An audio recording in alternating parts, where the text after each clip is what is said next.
Welcome to the third and final episode of our Sex Ed and Christian School series. This is the last one, we promise. The Christian Principles Podcast is brought to you in partnership with the Herzog Foundation. But bear in mind, the views and opinions expressed here are those of the hosts and not necessarily of the Herzog Foundation.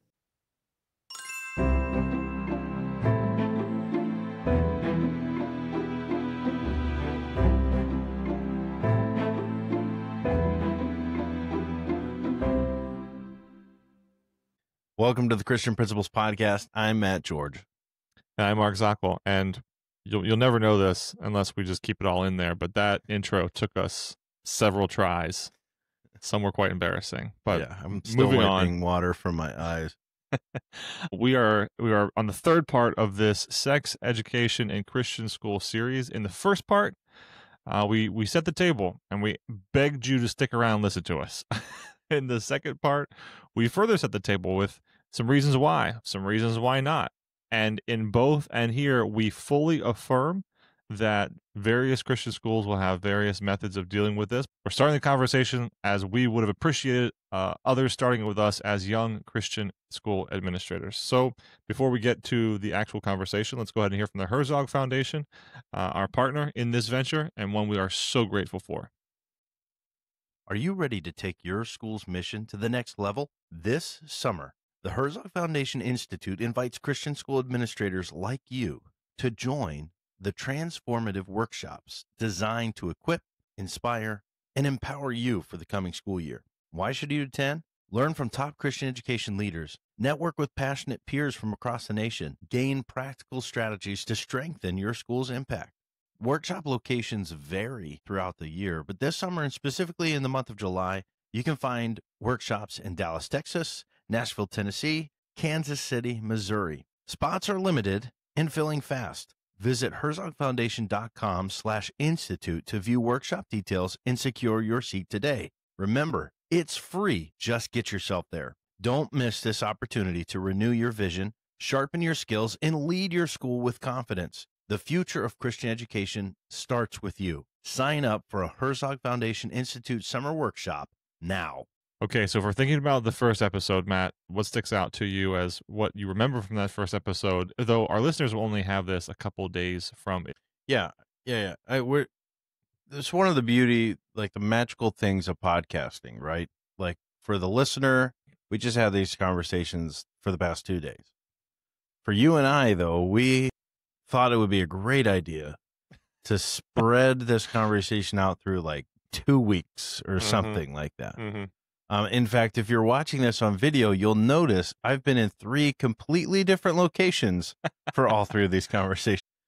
But when I think back to our first conversation, which was much longer ago for us right now as we're recording, the big thing that I think about is, even though this is a sensitive, tough conversation, it is a conversation to be had. But we were just saying, like, just because something is uncomfortable doesn't mean it should be avoided. Absolutely. So it's embracing opportunity and taking the time to recognize and realize where our kids are. And obviously we are called to teach and train and to guide. And so there's no reason not to give guidance. That's what I think stands out, especially from just getting into the conversation. And in the first and second episode for me, I would say much the same as we challenged ourselves originally, and as we challenge you, and hopefully we do in more than just these episodes, but we should be considering why we are doing what we're doing.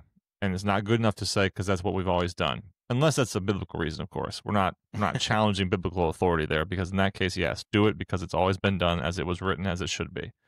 But otherwise, if the reason to not do it is simply because we haven't done it, we should be careful of that. We should be very aware of that. I also want to point out that, again, this is not a conversation that is just unique unto us. This is a conversation, the use of some measure of sex education in Christian schools is one which has received attention at the university level, at the research level, and it is something to consider. And so in this third final episode, what we're going to be doing is we're going to be offering up Matt's school, the school that he is the administrator of, and the school in which I'm able to serve part-time, which happens to also be the school I first served in and the school I graduated from, as a case study, and have a discussion about the way in which the school approached sex ed in its high school this year. So to get right to it, the very first step was we had the conversation. We said, is this something that the leadership of Faith Baptist School would wish to incorporate into the curriculum of the health class of the high school? And it was approached that way because of personal recognitions of myself and others who walk the same path as the students who are in the school, and saying, would there have been some difference in the way that my peers reacted to certain conversations and misunderstandings that I heard of and perhaps had around this topic, and also again, as we noted, just the scaffolding issue of having so many conversations around sex, but not actually having the definition of sex presented to us.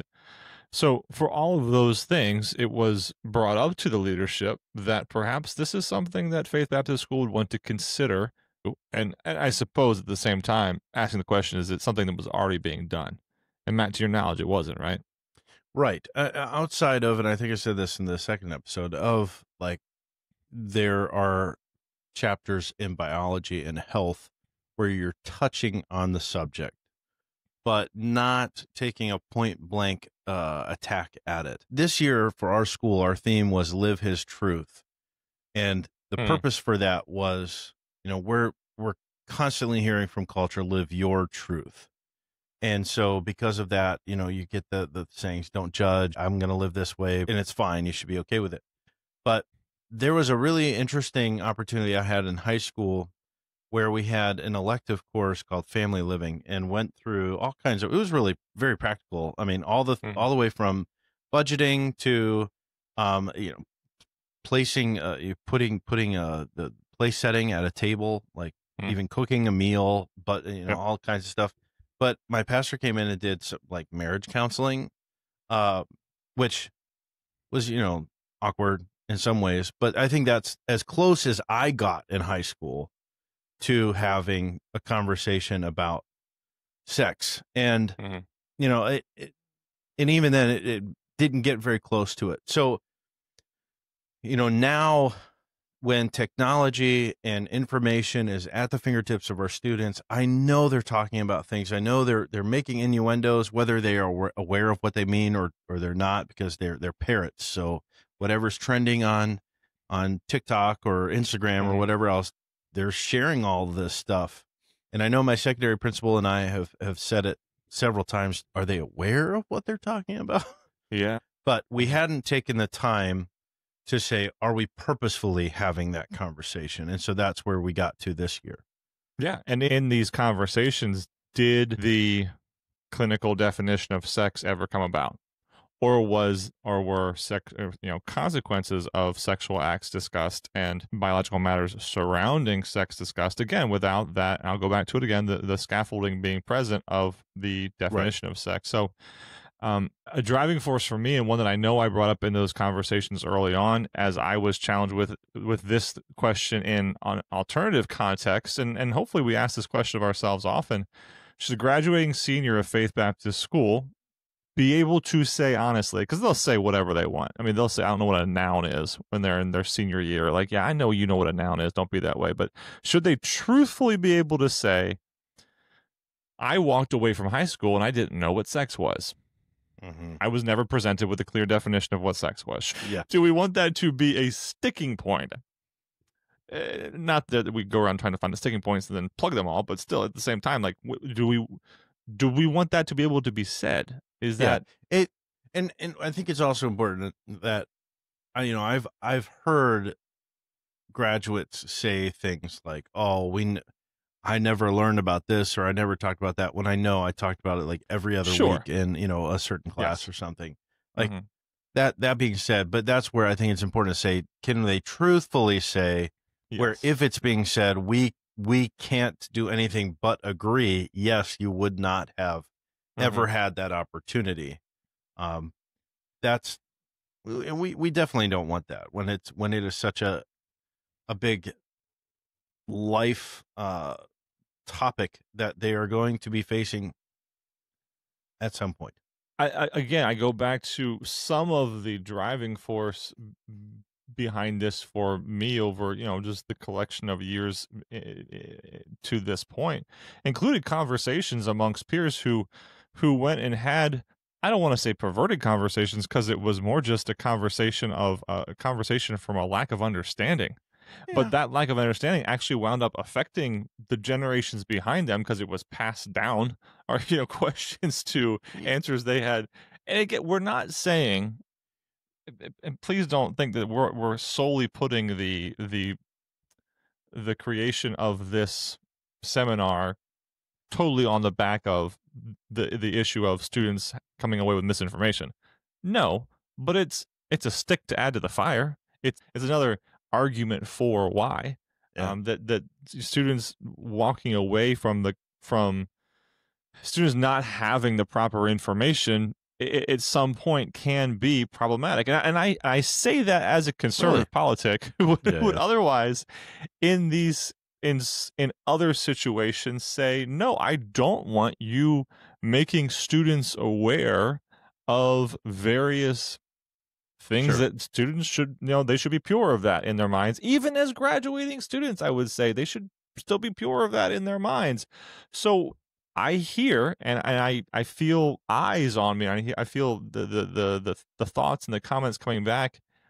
I hear that, but again, we're stacking the arguments here, and no, we aren't going to address certain pieces of Yeah. immorality, um, like our public school peers or perhaps others would go ahead and address from certain ages through certain ages. That's not what we're talking about, and we'll get to our actual how we went about doing this, and with what Hmm. age and all that kind of stuff in a little bit. But that is again a stackable argument, so to speak. Yeah. I think a lot of it too. You mentioned by not having this conversation, and it's a bit of that forbidden fruit syndrome, right? Where we're not going to talk about it. We're not going to talk about it. Well, that's exactly what I want to talk about. Just like when you tell your 3-year-old don't touch the oven, and they have no other context other than mom just told me not to touch that. That's the only thing I want to do right now. Yeah. It was a big deal for the leadership at Faith Baptist School to include their parents, Yeah. include the parent stakeholders. How'd you go about doing that? Where was that decision come from? Because you also had to weigh in your mind the opportunity for them to opt out. We talked about this a little bit before, and this Yeah. is a bigger point of our original episode, which we destroyed. But Yeah. Well, I think what kind of helped with this is we also were in the midst of pursuing accreditation. So we're reviewing everything, all of our Mhm. policies. We're thinking through missionally, why are we doing everything that we do? And, we have at Faith Baptist School, part of our mission is to pursue excellence in Christ and actually to help teach our kids to pursue excellence in life for God's glory. So, in all things, we're to be pursuing excellence. So, when it comes to getting to these sensitive topics, parents are sending their students to our school with the expectation that everything that we are teaching is good and is helping them in their academic and spiritual growth. Mhm. So it would be really odd for me to say, you know what, in history class we're coming up to the bubonic plague, and that could be really traumatizing for some kids. So I think I'm going to send a letter and just say, hey parents, we're going to be talking about the bubonic plague this week, and I know it deals with rats, and some people don't like dealing with rats, and you're thinking about that kind of thing, the fleas and gross, people dying, bodies in the Mm. street. So if you would rather your child not be a part of that conversation, just let me know, and I'll have them sit out of class. We wouldn't do that. I mean, granted, maybe you've got a kid that can pass out easily because you're just Yeah. talking about things, or they could throw up or Yeah. whatever. But Mhm. and you can be sensitive in that way. But we wouldn't automatically create an opportunity for parents to opt out. So I don't want to shut it down. Like if a parent truly like says, "No, I want this conversation with my child. I want to be in complete control of this." I understand that. I respect that. And we value it. And that's what we've been talking about this whole time. Like we Mhm. cannot replace parents. However, it was a precedent I didn't want to establish by saying, okay, now since we're talking about this topic, now you have the opportunity to remove your child from the classroom. I want them to be aware. We know this is a sensitive topic. I wanted Mark, I wanted you to share, what all was going to be discussed in the class, so that there's no surprises. That's my key thing to all my teachers. No surprises. We don't want parents surprised, because even if it's a good thing and they're caught off guard, it could end poorly. Sharing the information, giving it well enough ahead of time and I was really careful how we were going to say this. If you have questions or concerns, talk to us, because if it did get to that point, I would want to ensure that the students did get the information.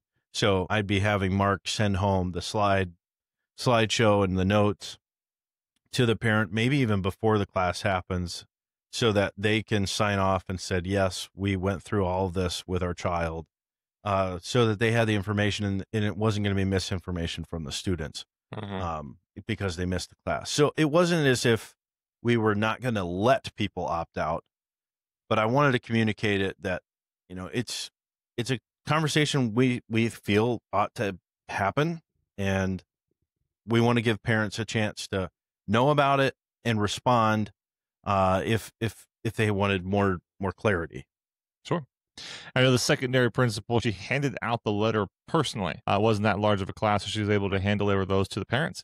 And I believe at times even had a small conversation with them while she was handing it to them.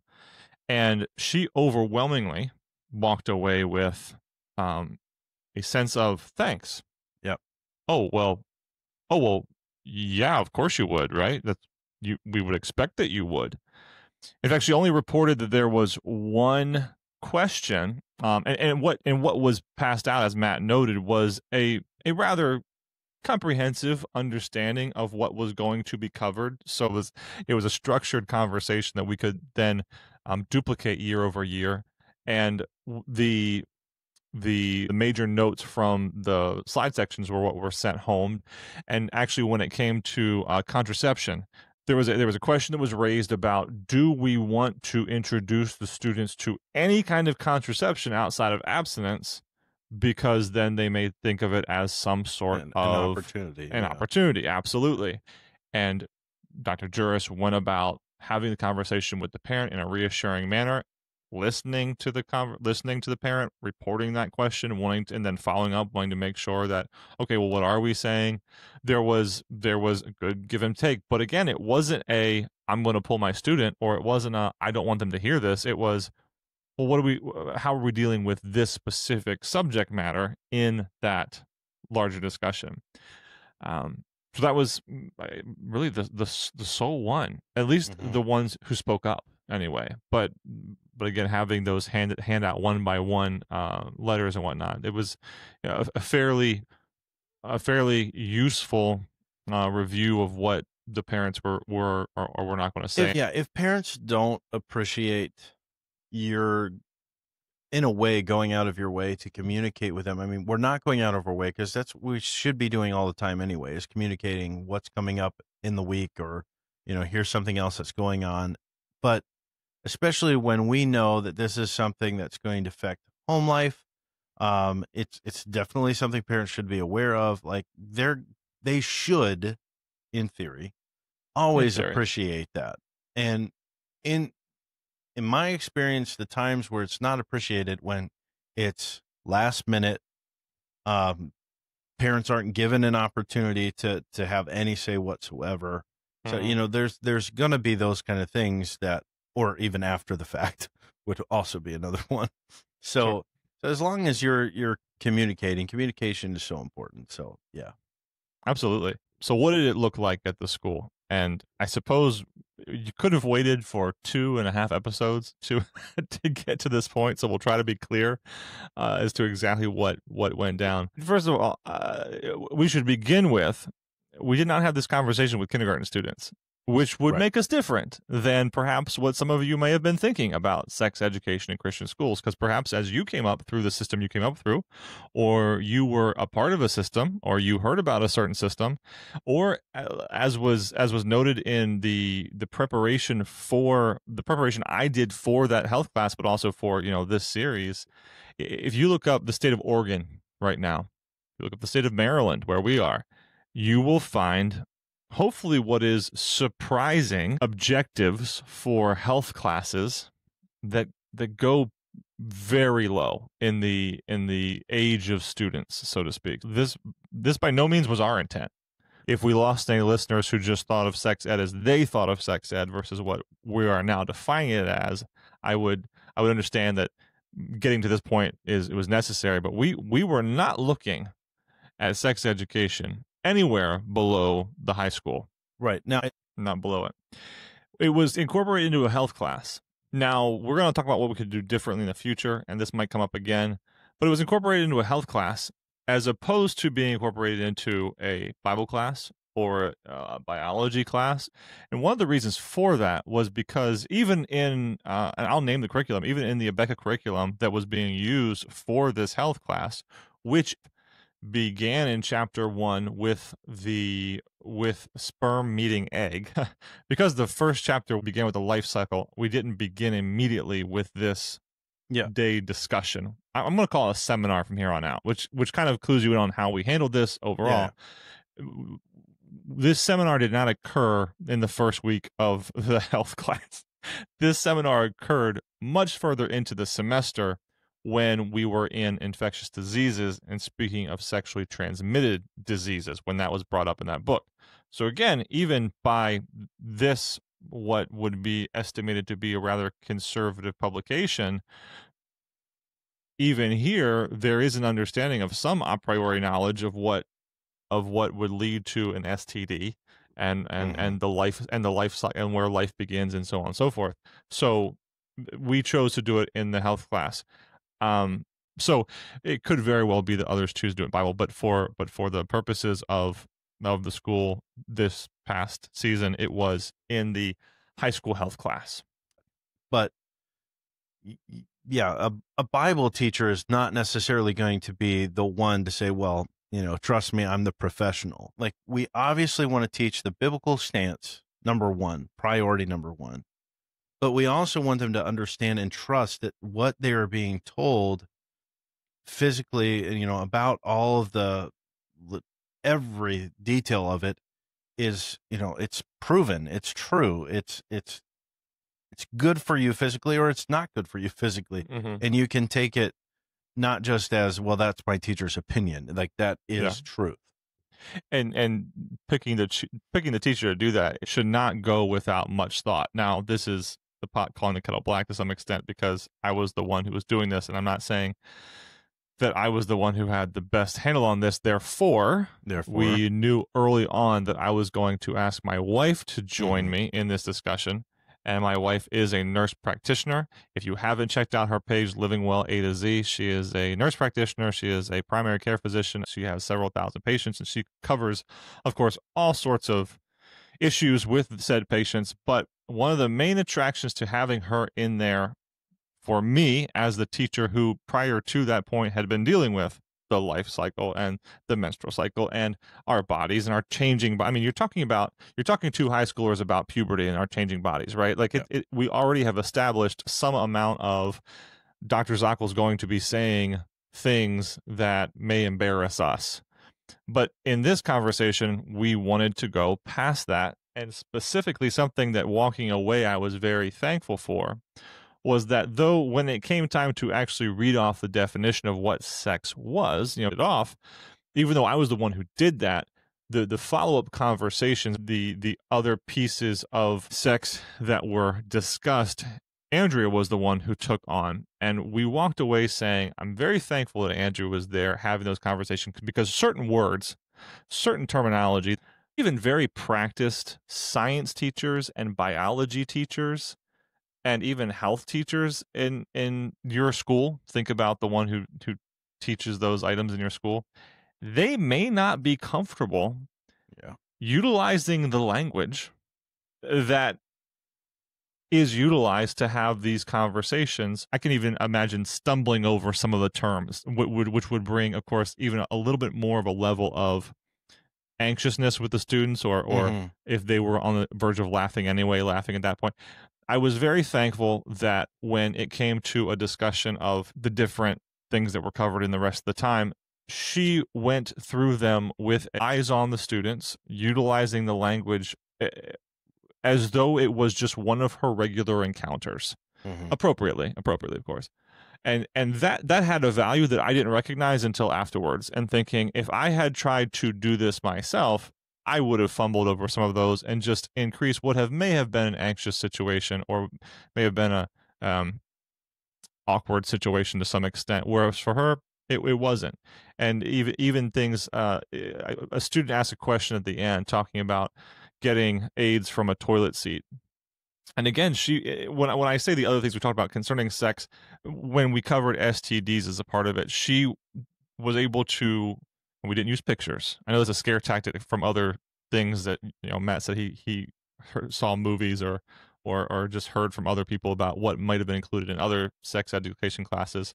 We didn't have any kind of pictures or examples or anything like that. But when it came time to discuss AIDS or an STD, she was able to approach that from the physician standpoint of dealing with this. I don't want to say every day, but dealing with this often enough that it's just factually reported, and the answer was given to the question factually. So you do want to be careful as to who's Yep. offering this, because the person themselves, if they can't be trusted, that may be well enough of if you couldn't find somebody on your staff or within your stakeholders to do this in a trustworthy manner, yeah, stay away from it. Don't do it. So Yeah. so we will say that too. I'll also mention this. It was a smaller class of students. And I say small, I know that's relative to smaller listeners, but it was sub 20 students. And so the decision was made to not split up the boys and the girls. And it was actually, especially, there was a lot more girls than boys. In this case, it could have been even more difficult to have the conversation with such a small number of, in this case, it would have been a small number of boys in a limited setting. Well, And and the beauty of doing that, though, it whether you decide, well, we want to be able to get into more detail whenever we're just talking with girls or we're just talking with guys, but again, my mind goes to what inevitably is going to happen after those two separate conversations happen. They come together and they go, "Well, what was yours about? What was yours about?"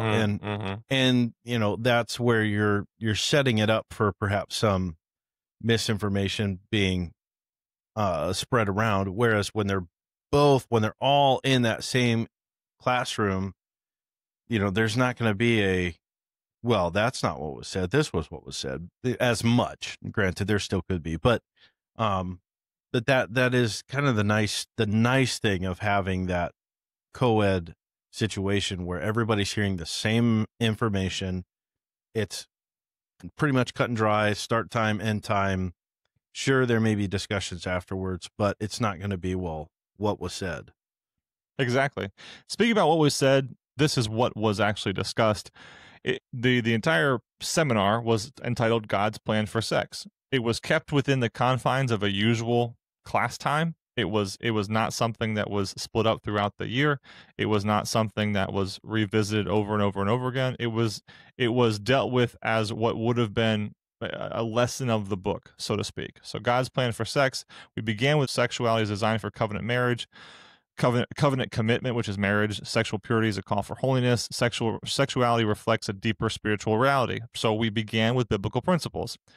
The next major point is, what is sex? We provided the definition of the sexual act from the Oxford English Dictionary.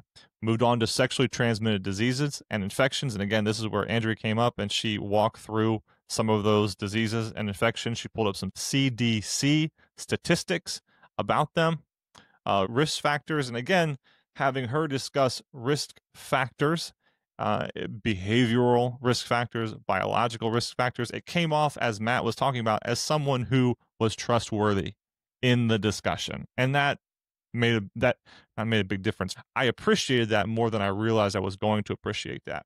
So she also discussed symptoms of STDs. Contraception was discussed, but we do want to, again, pause here and note how it was discussed. God made sex the means to procreate, to have children. This is fundamental to all of the following discussions. Birth control methods. How does birth control work? And then God's plans revisited. Now, just to make a note on the fourth, again, we understand that there may be pastoral staff, or there may be school leadership that would have a different approach to contraception than what was provided there at the school. Again, we're promoting that you have the conversation amongst the leadership to decide if this is a this is a course you wish to take. We're not saying that this is the course that everybody would take. No. And would adhere to. We're presenting in this case study what it is that we did. And before Matt jumps in, I'll just note that we did have God's plan revisited, those same first slide, and where we ended the discussion, or at least where we ended the presentation of the seminar before we move to student questions. I'll go over those in a minute, but Matt, go ahead. Yeah. Well, I mean, just on the point of contraception, because again, we could very well believe that no one should ever attempt to stay the purpose of sexual intercourse. And yeah, we're manipulating, whatever you want to say. We could take that position. But what's going to happen? The students are going to graduate. They're going to go off, and they're going to be speaking to physicians. They're going to be going to stores. They're going to be having conversations with their future spouses. And if they've never had that conversation and they don't know what's there, then they're going to be making decisions perhaps without taking even that foundational truth that we talk to them about in school. They can't apply it because that conversation hadn't been had. So you need to be aware this is a proper understanding of it, a proper definition, so that you are making wise choices, informed choices. And don't forget, as Mark was just saying, are you making the decision that brings God honor and glory first of all? Because that's still where you need to start. Start there, and then you're using this other information to inform you. And to your point, again, even in the curriculum provided, that was something being done with STDs anyway. Right. STDs were being reviewed. We're not then expecting that the students go out and perform the STD. Yeah. We're introducing them to it. So exactly to the point. But again, hear us. Not trying to get on anybody's bad side here. Nope. We're trying to present what was presented there. We're not. This was this is what caused us to do it the way we did it. Yeah. So what wrapped up the seminar was a Q&A time. And this was prompted with me at the start of the class saying, I'm going to pass out these 3x5 cards. And all the students had out in front of them was 3x5 card and a pen. That was it.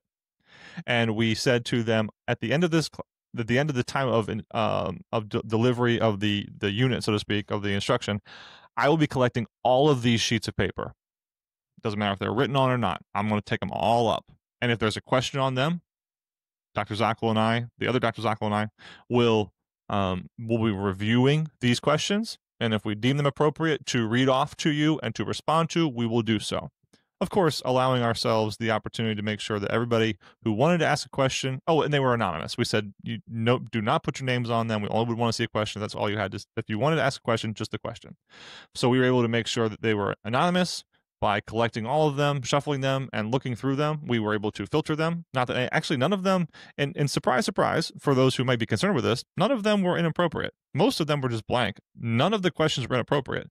I would say one of the questions may have been somebody writing something down just to write something down because the student kind of felt like they were supposed to write something down to please us. but outside of that, there really was nothing that was asked that was inappropriate at all. I already mentioned one was the STD from a toilet seat. Another question that came up was, I thought this was very interesting. Basically, is it okay for an engaged couple to have sex?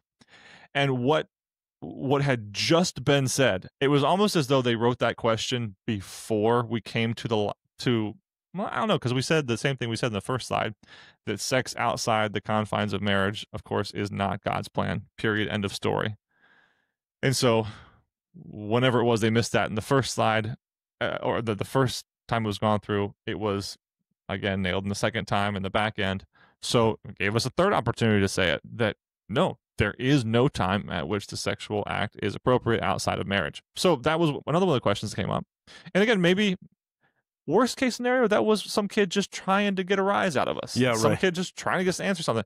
Okay, but it allowed us to state very clearly again exactly what we would say God would have us to say in that moment.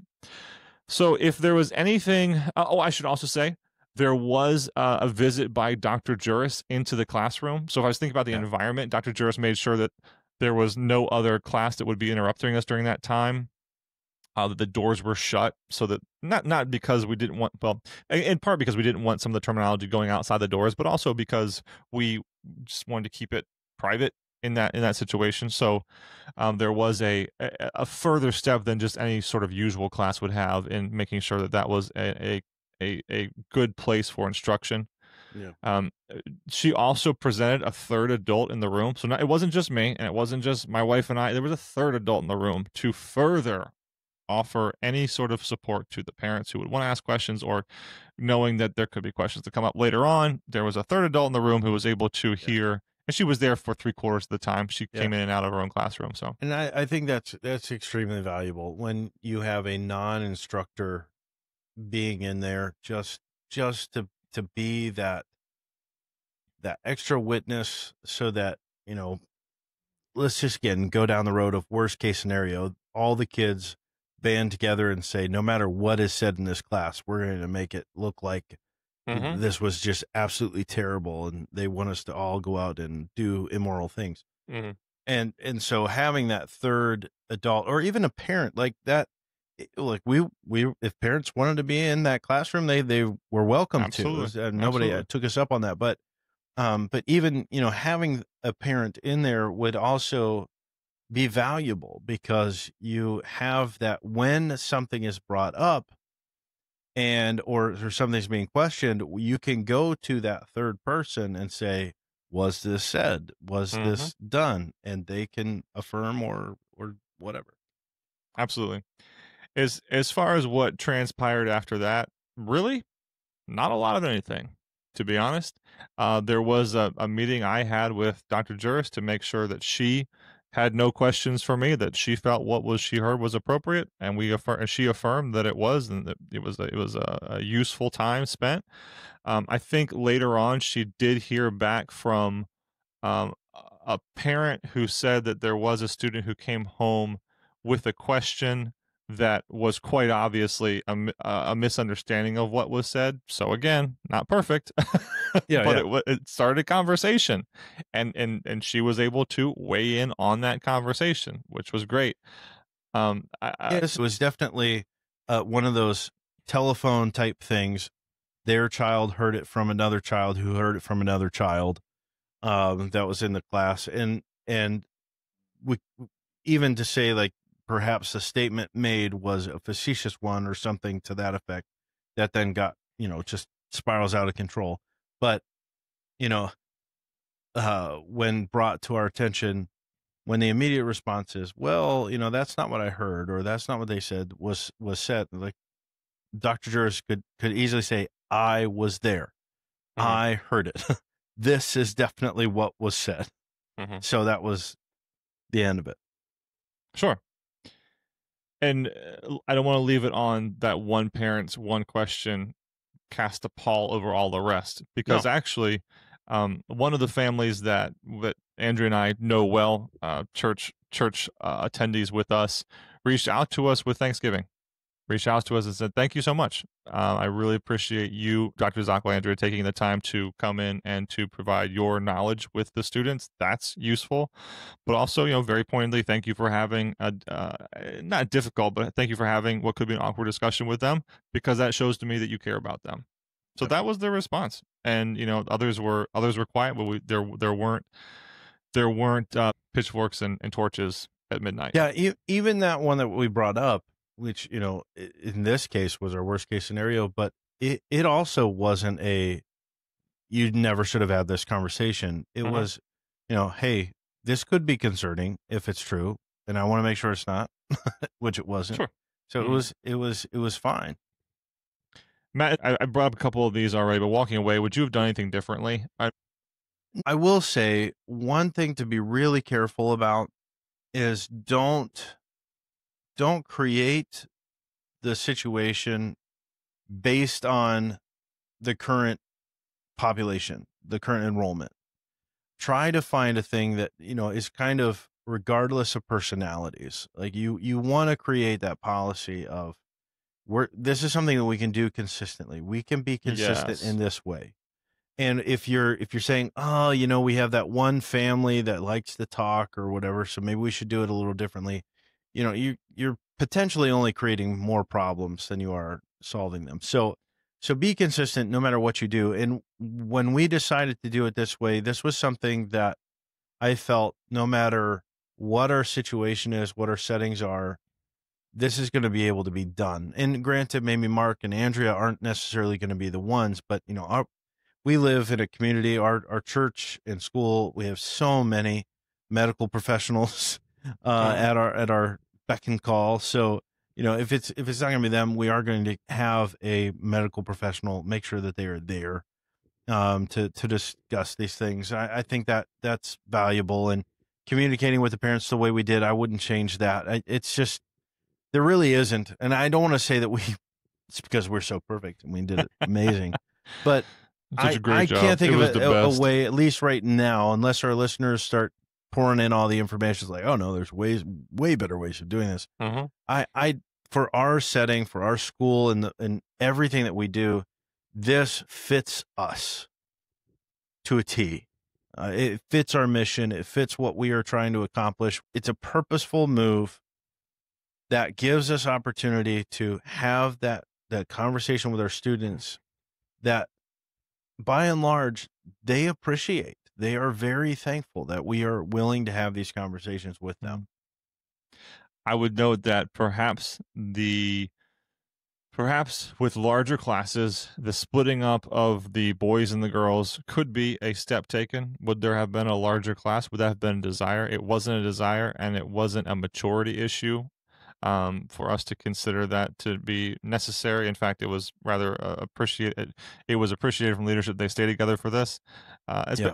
and because the level of discussion, as was noted by me walking through the slideshow, it wasn't as though we said all the nitty gritty details earlier. It wasn't as though there were too many nitty gritty details gotten into. There were definitely definitions they may not have heard of before and terms they hadn't seen before, just as there would be again when they got to the STD part of the book. But nothing that was carelessly vivid. I'll put it that way. Yeah. I would say if you're going to if I were to take this a step further, I think have the conversation the way we had it, and then you go into a divided, because there are definitely things that guys are going to struggle with in this area that's different than what girls are going to struggle with in this area. And girls may need more detail, and they're not wanting to ask that question in a co-ed environment. So there is going to be value perhaps as a follow-up to go separate ways. But Sure. I still come back to that in the discussion we're having, keeping everybody together so that we know the information that needs to be given has been received by all. And the other consideration, again, these are considerations. We're not castigating the choices that were made. These considerations of, even as Matt just brought up, perhaps this would be done in tandem with a biblical discussion of purity. So Yeah. maybe that would be if there is going to be a senior high, maybe a chapel, or maybe just the Bible class the next day, or the Bible class that week, if there was going to be a time when because there's definitely schools out there that have a purity week, or they have a chapel annually, or they have a time when their Bible class is going to be looking at purity. Perhaps this is something that you would surreptitiously fall in line with that. Oh, look, have the same discussion in Bible, or a similar discussion of what the Bible says about this. Now we're going into it a little bit more. Oh, maybe there's an opportunity for that. If it didn't line up that way, though, it doesn't take away from the fact that the leadership at the school believed it was appropriate to have this discussion with the students stand alone anyway. So there you go. All right. There it is. Well, Yeah, give us the vitriol, or give us the compliment, or give us your commentary, whatever it happens to be. Let us know what your thoughts are. We'd love to hear back from you. And tonight we are going to be having in our Christian Administrator Spotlight Ms. Erin Gohl. Now, Miss Erin Gohl, and forgive me, Ms. Gohl, if it's Gall, I apologize for that. But Matt's going to pray for you in a second. Yeah. But Miss Erin Gohl is the principal of Aletheia Christian Academy. And Aletheia Christian Academy is a small Christian school in Holdingford, Minnesota, one of the Max member schools. We are excited for her under the leadership of the church that oversees Aletheia. So, Erin, thank you so much for your leadership there. And Matt is going to pray for you now. All right, let's pray. Lord, we thank you so much for Erin and the leadership that she is, the position that she's taken on there in Holdingford. I pray, Lord, that you would strengthen her, give her time to rest. I know the summertime is a busy time where preparations are being made for the next school year. I know this is also a time where many schools are on the lookout for teachers, and I just pray that you would give her the faculty, the staff that she needs to help Aletheia be strong for the next school year. I pray for her just spiritually to be refreshed and encouraged throughout the summertime as well, so that she can serve you in the best way that you would have her do for the ministry there in Minnesota. We love you, Lord. We pray this in Jesus' name. Amen. Amen. All right, folks, it's been a long one, but thank you for growing with us today.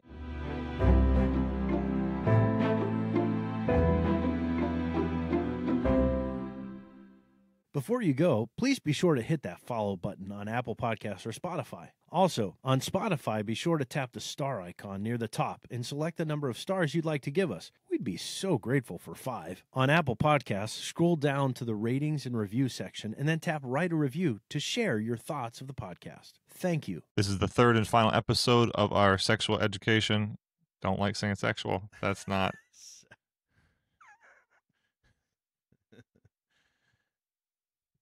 Welcome to the third and final episode of our Sex Ed in Christian School series. Again, thank you for staying with us. We value you. You'll learn something. Don't want to say that either. Just don't like it. Just to keep it short. Keep it short. Welcome to the third episode of our Sex in...